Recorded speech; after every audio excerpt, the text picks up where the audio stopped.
Olá, eu sou o pastor Adejana Ramos. Vamos dar continuidade ao nosso estudo dos profetas menores. Estamos estudando no núcleo 829 da ETAD, Escola de Educação Teológica das Assembleias de Deus, núcleo 829 em Barreiras, Bahia. Bem, sobre o profeta Ageu, na lição de número 8 do seu livro. Inicialmente, vamos ver, como a gente fez nos demais livros, alguns aspectos introdutórios em relação ao livro do profeta Ageu.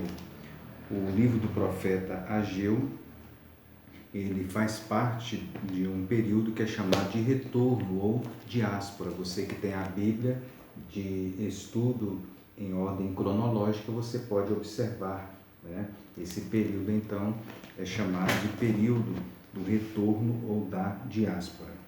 Bem, vamos a algumas considerações iniciais acerca do profeta Ageu. O profeta Ageu, ele profetizou exatamente no período em que o povo retornaram do cativeiro babilônico. Após voltarem do cativeiro babilônico, a primeira providência dos judeus foi a restauração nacional em sua pátria, e eles então reedificaram o templo. Há 3 profetas que profetizaram neste período, que foi o profeta Ageu, Zacarias e Malaquias. Esses profetas são chamados de profetas pós-exílicos. Esses 3 profetas, então, pertenceram ao período do regresso do cativeiro, período que é abordado nos livros históricos de Esdras, Neemias e Ester. Ageu e Zacarias, eles ajudaram na construção do templo, mais ou menos 520, 516 a.C. Pensa-se que Malaquias se associou a Neemias perto de 100 anos mais tarde na reconstrução dos muros de Jerusalém. Bem, é provável que Ageu fosse um homem idoso, tendo em vista que no capítulo 2, versículo 3, ele fez parte, então, ele viu o primeiro templo, né? Se eles passaram no cativeiro 70 anos, então presume-se que Ageu já era um homem idoso quando ele escreveu o seu livro. Bem, o contexto então histórico do livro do profeta Ageu é exatamente o retorno do povo do cativeiro babilônico. No ano 538 a.C., Ciro, rei da Pérsia, ele promulgou um decreto, e nesse decreto ele permitia que todos os judeus exilados voltassem à sua pátria para reconstruir Jerusalém e o templo. É nesse momento que se tem, então, as profecias de Isaías, de Jeremias, a intercessão, então, de Daniel. Então, as profecias de Isaías, de Jeremias e também as de Daniel, de uma certa forma, elas de fato se cumpriram, né? O primeiro grupo de judeus a voltar, eles, então, no ano 536, eles haviam deitado os alicerces do novo templo, muita emoção, muita expectativa, está em Esdras 3. No entanto, houve uma perseguição dos samaritanos e outros povos vizinhos que se opuseram ao empreendimento. Com isto, então, desanimaram os trabalhadores de tal maneira que a obra foi interrompida no ano 534 a.C. Essa letargia espiritual do povo, esse abandono da reconstrução do templo, fez com que o povo então retornasse à reconstrução de suas casas. No ano 520 a.C., acompanhado por um profeta mais jovem, que foi o profeta Zacarias, esses profetas então conclamaram Zorobabel e o povo a retornar à construção então da casa de Deus. Então, o propósito do profeta Ageu era exatamente exortar Zorobabel, que era o governador, e Josué, o sumo sacerdote, os líderes políticos e o líder religioso, a mobilizar o povo na reedificação do templo. O segundo objetivo era motivar o povo a reordenar suas vidas e dar prioridade para que a obra de Deus fosse então recomeçada e, consequentemente, as bênçãos divinas viessem sobre a vida deles. Bem, então, esse é o livro do profeta Ageu. Ele faz parte, então, foi a primeira palavra profética ouvida por Judá depois do exílio babilônico. É o segundo menor livro do Antigo Testamento. O menor livro é Obadias e o outro é exatamente o profeta Ageu. Uma marca muito presente no livro do profeta Ageu é a expressão "assim diz o Senhor", que ocorre cerca de 29 vezes ao longo, então, do livro. Bem, então este é um pouco do fundo histórico, né? Uma visão geral desse período. Bem, nós vamos então, eu gostaria que você estivesse então com o seu livro em mãos, tanto o livro da ETAD, quanto também o livro a Bíblia Sagrada, né? Existe inclusive mais uma informação histórica, segundo alguns, a tradição talmúdica lista Ageu, Zacarias e Malaquias como fundadores da grande sinagoga, né? Então, Ageu, cujo nome significa festivo, ele exerceu um papel fundamental no Israel do período pós-exílio. Então, o templo então tinha sido parado a reconstrução devido às perseguições. O povo se voltou para a construção das suas casas, e é nesse momento que Deus então chama o profeta Ageu para profetizar. Bem, inicialmente nós temos então no capítulo 1 a primeira mensagem do profeta Ageu. No capítulo 1, versículo 1 a 15, que vai para a mensagem é concluir a construção do templo. Então acompanhe aí na sua Bíblia. No capítulo 1 e no versículo 1 nós temos o título, diz assim: no ano segundo do rei Dário, no 6º mês, no primeiro dia do mês, veio a palavra do Senhor pelo ministério do profeta Ageu a Zorobabel, filho de Sealtiel, príncipe de Judá, e a Josué, filho de Josadaque, o sumo sacerdote, dizendo. Então nós temos aí o título então do livro, né? Veja que está datando então exatamente o período em que ele profetizou. Era mais ou menos no ano outubro, novembro do ano 520 antes de Cristo. É uma referência então a reis, a monarcas e a datação então do livro. Veja então no versículo de número 2, nós temos então agora a causa do atraso. Veja que o profeta está chamando o povo à ação. Então no versículo 1 nós temos então a data em que o livro foi escrito, exatamente o título, e no versículo 2 até o versículo 11, o profeta então agora vai repreender o povo por não ter concluído a construção do templo. No versículo 2, ele conclama e fala da causa do atraso. Assim fala o Senhor dos Exércitos, dizendo: este povo diz, não veio ainda o tempo em que a casa do Senhor deve ser edificada. Ele começa falando da causa então do atraso. A causa então do atraso era exatamente o povo dizendo que não tinha chegado ainda o tempo, né, de reconstruir o templo. Nós podemos observar a interrupção então das obras aí, né? O povo então disse, ainda não veio o tempo, né? Eles estavam então esperando o tempo certo. Veja a desculpa que eles então apresentaram. Esse não era o momento, né? Eles levantaram um altar, fizeram um ritual simples, né? Mas eles achavam então que era o suficiente, não era o tempo então de reedificar o templo. Certamente foi a desculpa então apresentada, né? Logo em seguida, ainda no versículo número 2, observe bem a expressão: o Senhor se irou em extremo. Assim fala o Senhor dos Exércitos, não vê ainda o tempo em que a casa do Senhor deve ser reedificada. Então veja, a expressão Senhor dos Exércitos é típica, né, conforme aparece no versículo 2, no versículo 3. Você pode observar no versículo número 3 até o versículo número 6, nós temos a crítica do atraso. Veja que no versículo 2 nós temos a causa do atraso. O povo disse que não era o tempo ainda. Nos versículos 3 a 6 nós temos então a crítica ao atraso. Diz: veio, pois, a palavra do Senhor pelo ministério do profeta Ageu, dizendo: é para vós tempo de habitar nas vossas casas estucadas, se esta casa há de ficar deserta? Ora, pois assim diz o Senhor dos Exércitos: aplicai o vosso coração aos vossos caminhos, semeais muito e recolheis pouco, comeis, mas não vos fartais, bebeis, mas não vos saciais, vestivos, mas ninguém se aquece, o que recebe salário num saquetel furado.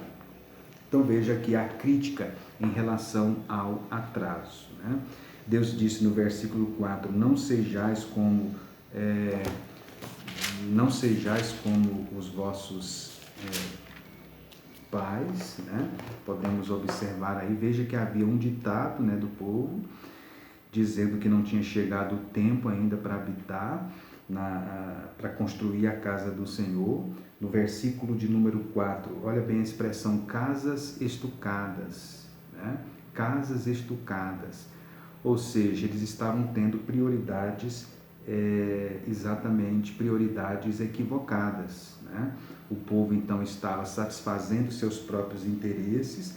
Veja no versículo 4 que a casa de Deus estava deserta e eles estavam então habitando em suas casas estucadas. A palavra estucadas aí aparece na versão atualizada como apaineladas, casas de fino acabamento, né? Ou seja, era uma obra, portanto, refinada. Eles estavam então morando em suas casas refinadas enquanto o templo não estava sendo reconstruído. Olha bem no versículo 6 que o profeta Ageu ele utiliza 5 pares de contrastes poéticos, né? Todos com uma conclusão semelhante a descrever de forma vívida, de forma clara, a miséria econômica e social do povo. Quando o profeta diz: semeais muito, mas recolheis pouco, comeis, mas não vos fartais, bebeis, mas não vos saciais, vestivos, mas ninguém se aquece, o que recebe salário num saquetel furado. Então veja o contraste poético que o profeta utiliza aí no versículo de número 6. Então nós temos aí a crítica em relação ao atraso. Depois dos versículos 7 ao versículo 11, o profeta desafia agora a ação, do versículo 7 até o versículo de número 11. Diz o texto: assim diz o Senhor dos Exércitos, aplicai o vosso coração os vossos caminhos, subi ao monte, trazei madeira, edificai a casa, e dela me agradarei, e eu serei glorificado, diz o Senhor. Olhastes para muito, mas eis que alcançaste pouco, e esse pouco, quando a trouxeste para casa, eu lhe assoprei. Por quê? Disse o Senhor dos Exércitos: por causa da minha casa que está deserta, cada um de vós corre a sua própria casa. Por isso retém os céus o seu orvalho, e a terra retém os seus frutos. E fiz vir a seca sobre a terra e sobre os montes, e sobre o trigo, e sobre o mosto, e sobre o azeite, e sobre o que a terra produz, como também sobre os homens e sobre os animais, e sobre todo o trabalho das mãos. O profeta aqui está desafiando-os à ação. Observe bem a expressão que aparece no texto: aplicai o vosso coração aos vossos caminhos, né? Ou seja, era um momento para eles então refletirem em relação a isto. Olha o versículo de número 9, a expressão corre por causa da sua própria casa. Ou seja, os judeus, né, estavam tratando dos seus próprios interesses, O profeta, então, nesse versículo de número 9, faz um contraste entre aqueles que se desdobravam cuidado com a sua própria casa e ao mesmo tempo estavam negligenciando a casa de Deus, né? Isso pode ver no versículo 9. Olha a expressão minha casa e sua própria casa no versículo 9. Ele está fazendo então um contraste. Versículo 10 e 11, veja o preço então da desobediência. Por isso retém os céus o seu orvalho, a terra retém os seus frutos, faz vir a seca sobre a terra. Ou seja, cereal, vinho e azeite eram os principais produtos da terra. O gado estava definhado, ou seja, a terra estava entrando em colapso econômico, porque eles tinham abandonado os ideais de Deus e estavam também desobedecendo a Deus. Versículo 12, agora o versículo 15, qual foi a reação diante do desafio? Então ouviu Zorobabel, filho de Sealtiel, e Josué, filho de Josadaque, sumo sacerdote, e todo o resto do povo, a voz do Senhor, seu Deus, o tinha enviado. As palavras do profeta Ageu, como o Senhor, seu Deus, o tinha enviado. E temeu o povo diante do Senhor. Então Ageu, embaixador do Senhor, falou ao povo conforme a mensagem do Senhor, dizendo: eu sou convosco, diz o Senhor. E o Senhor levantou o espírito de Zorobabel, filho de Sealtiel, príncipe de Judá, o espírito de Josué, filho de Josadaque, sumo sacerdote, o espírito do resto de todo o povo, e vieram e trabalharam na casa do Senhor dos Exércitos, seu Deus, ao 24º dia do 6º mês, no 2º ano do rei Dário. Então veja que do versículo 12 até o versículo 15, a reação do povo ao desafio. A mensagem então do profeta Ageu essa segunda mensagem foi 23 dias depois da primeira, por volta do ano 21 de setembro de 520, e o chamado de Deus era para eles considerar o passado, conforme está no versículo 5 e 7, e conduzir o povo ao arrependimento, conforme está no versículo 12. Então, no versículo 12, nós temos uma condução do povo ao arrependimento e também à obediência. No versículo 13, Deus disse: eu sou convosco. Deus, então, deu mais ânimo para o povo retornar para o trabalho, conforme está também no versículo 13 e o versículo 15. Você pode observar no versículo número 14, finalzinho do versículo 14, diz: e vieram e trabalharam na casa do Senhor. Ou seja, o resultado da mensagem do profeta Ageu foi satisfatório. Agora, no capítulo 2, nós temos chamada à motivação. Capítulo 2, versículo 1 a 5, nós temos a chamada da motivação. E aí nós temos a segunda mensagem, então, do profeta Ageu. Foi aproximadamente um mês depois. Você pode ver que o livro é um ciclo, então, de mensagens. No capítulo 2, versículo 1 a 5, no 7º mês, ao 21º mês, veio a palavra do Senhor pelo ministério do profeta Ageu, dizendo: fala agora a Zorobabel, filho de Sealtiel, príncipe de Judá, e a Josué, filho de Josadaque, sumo sacerdote, ao resto do povo, dizendo: quem há entre vós que, tendo ficado, viu esta casa na primeira glória? E como a vedes agora? Não é esta como nada em vossos olhos comparada com aquela? Ora, pois, esforça-te, Zorobabel, diz o Senhor, e esforça-te, Josué, filho de Josadaque, sumo sacerdote, e esforçai-vos todo o povo da terra, diz o Senhor, e trabalhai, porque eu sou convosco, diz o Senhor dos exércitos. Segundo a palavra que concertei convosco, quando saísse do Egito, meu espírito habitava no meio de vós, não temais. Bem, aí nós temos então um atraso nos trabalhos.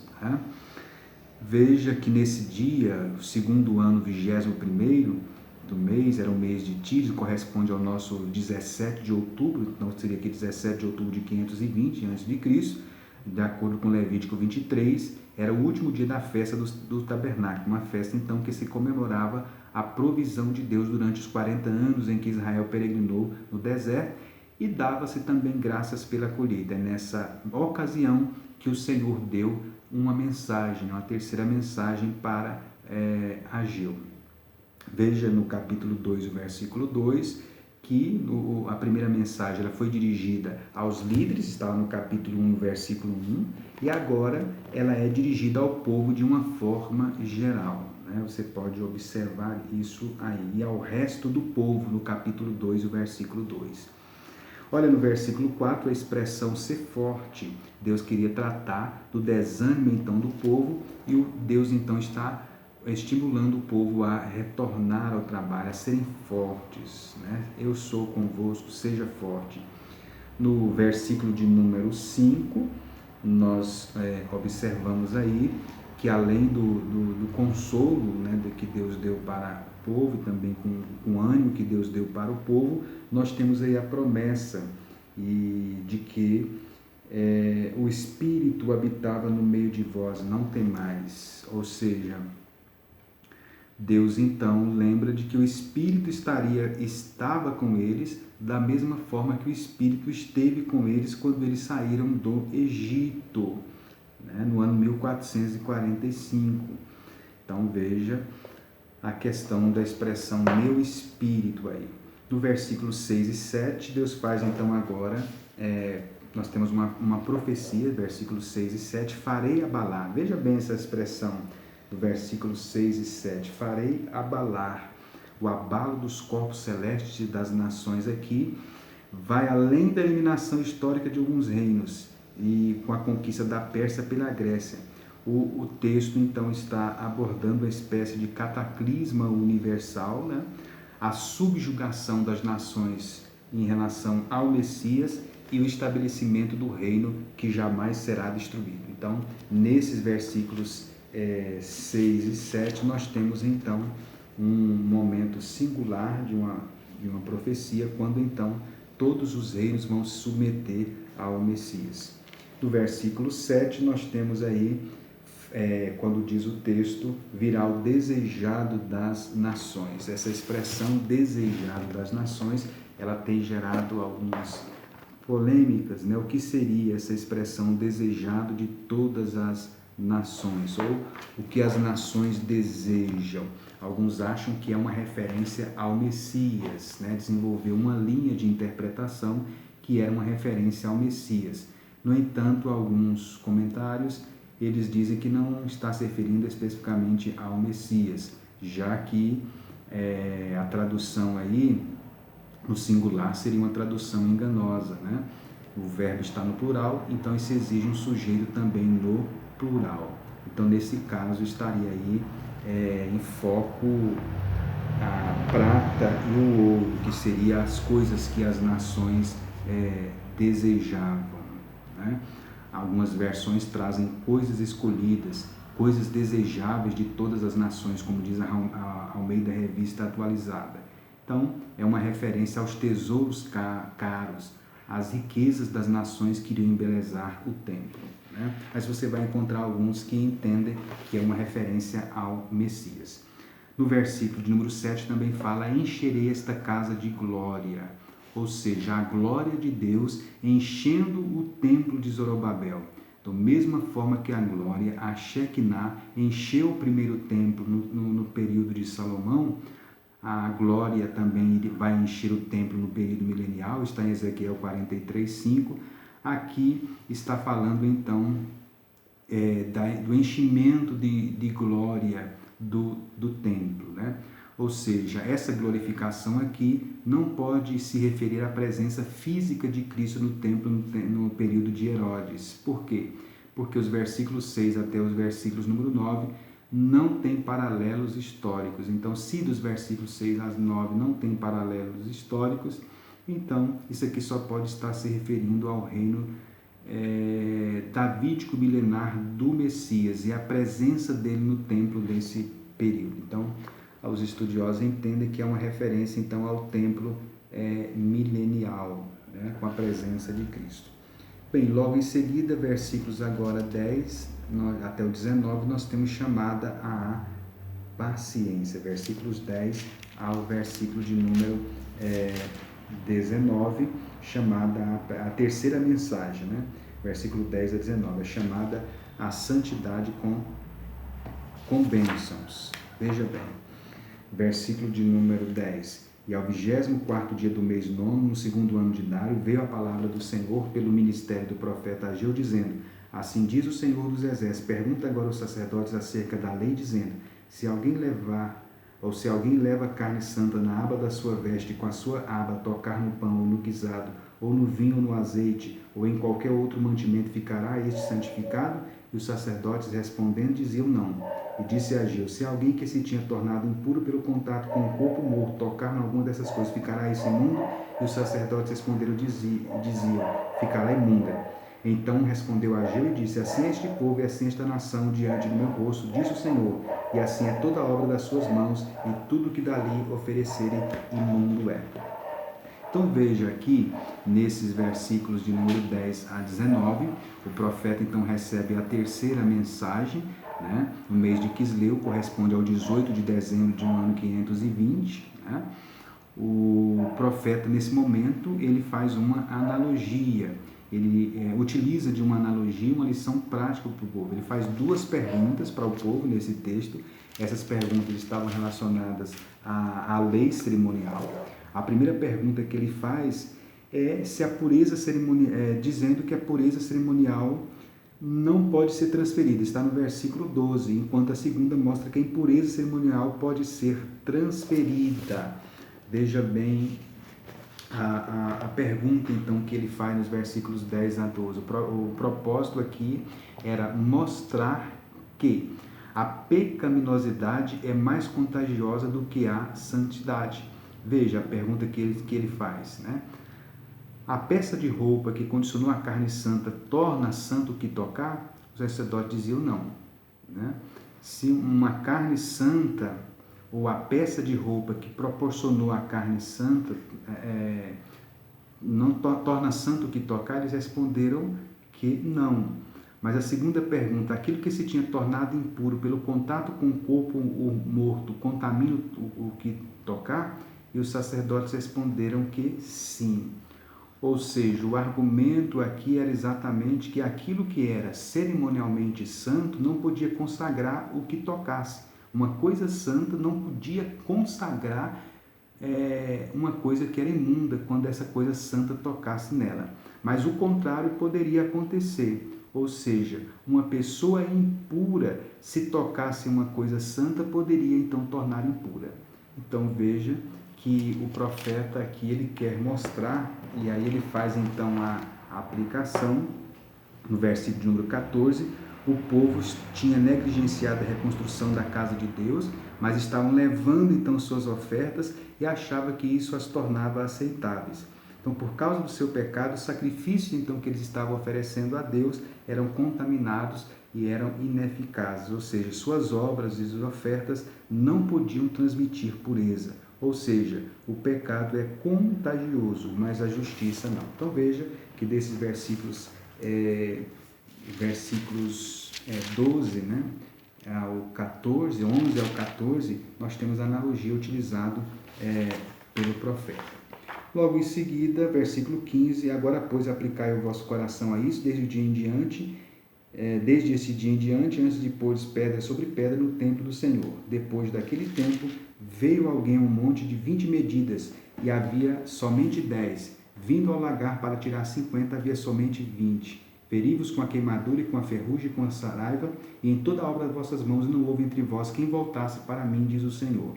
Ponde, pois, eu vos rogo, desde esse dia em diante, desde o 24º dia do mês 9, desde o dia em que se fundou o templo do Senhor, ponde o vosso coração nestas coisas. Há ainda semente no celeiro, nem a videira, nem a figueira, nem a romeira, nem a oliveira tem dado seus frutos, mas vede esses dias vos abençoarei.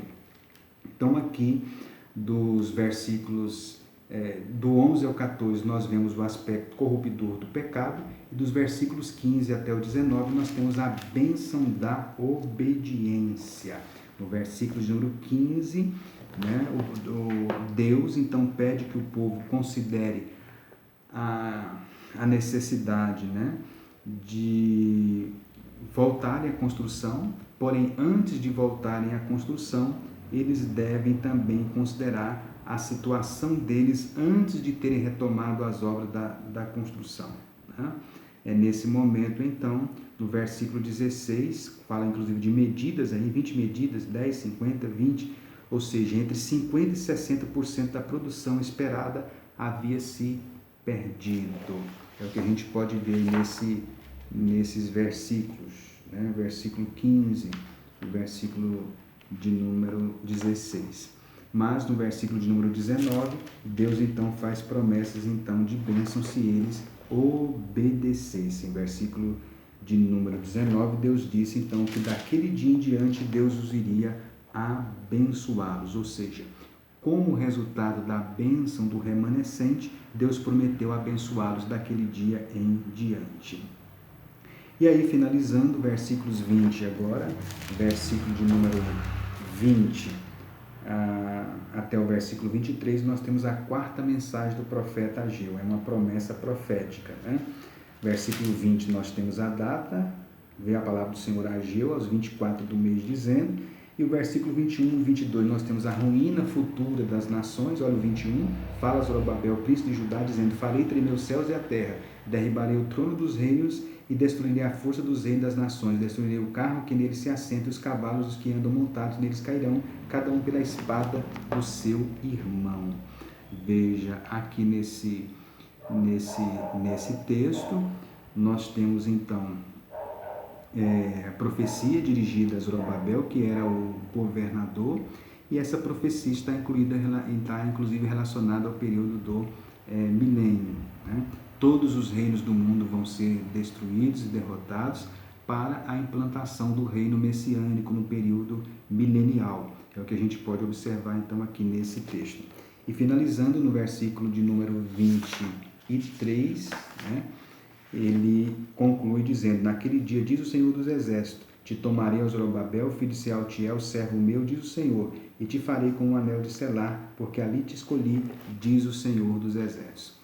Ele fala que vai fazer de Zorobabel como um anel de selar. O que era o anel de selar? Era um símbolo de honra, de autoridade, de poder. Isto aparece em Cantares 8:6.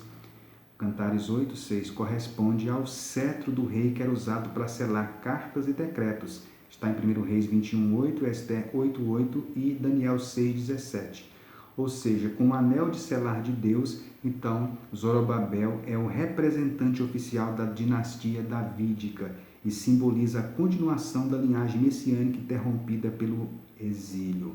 Então, aqui nós temos uma promessa, né, de bênção e de restauração da linhagem messiânica, que fora de uma certa forma aparentemente interrompida no período então do exílio. Veja bem, a liderança de Zorobabel, ela iria ser marcada com uma autoridade divina. É isso que Deus quer mostrar quando fala do anel de selar. Deus estava investindo Zorobabel de autoridade, não uma simples autoridade, mas uma autoridade divina. Então, havia uma certa aspiração naquele período da vinda do Messias. Ageu transfere então essas aspirações messiânicas para Zorobabel, né? E quer mostrar então que ele seria um tipo então de Cristo. Veja bem a expressão, eu te escolhi, eu te escolhi. Na realidade, então, aqui essa esperança e essa profecia, ela se cumpriu plenamente na pessoa de Jesus. Então, nesse caso, Zorobabel, ele era um tipo, né, de Cristo que viria no futuro, iria vencer todos os reinos, né, iria estabelecer o seu reino inicialmente no aspecto messiânico, no Novo Testamento, e vai ser implantado de forma definitiva, mais na frente, no período, então, escatológico. Então, recordando o que nós podemos ver, então, no profeta Ageu. O profeta Ageu, então, profetiza no período pós-exílico, estimulando os judeus a retornarem à construção do templo. Ele foi um ciclo de 4 mensagens. Do capítulo 1, versículo 1 a 15, nós temos a primeira mensagem. Capítulo 2, versículo 1 a 9, nós temos a segunda mensagem. Capítulo 2, versículo 10 a 19, nós temos a terceira mensagem. E capítulo 2, 20 a 23, nós temos a quarta mensagem. A primeira mensagem foi construa o templo, ou conclua a construção do templo. A segunda mensagem foi a promessa de uma glória maior. A terceira mensagem foi uma chamada à santidade e também promessas de bênçãos. E a quarta mensagem foi uma promessa profética. Então, nós temos um ciclo de 4 mensagens no livro do profeta Ageu. Então, que você possa tentar para o livro do profeta Ageu, é um livro relativamente pequeno. No livro nós temos alguns detalhes que você pode acompanhar, fazer os exercícios e estar atento então a alguns detalhes aí do livro do profeta Ageu. Portanto, esse é o livro então do profeta Ageu. Que Deus abençoe a todos.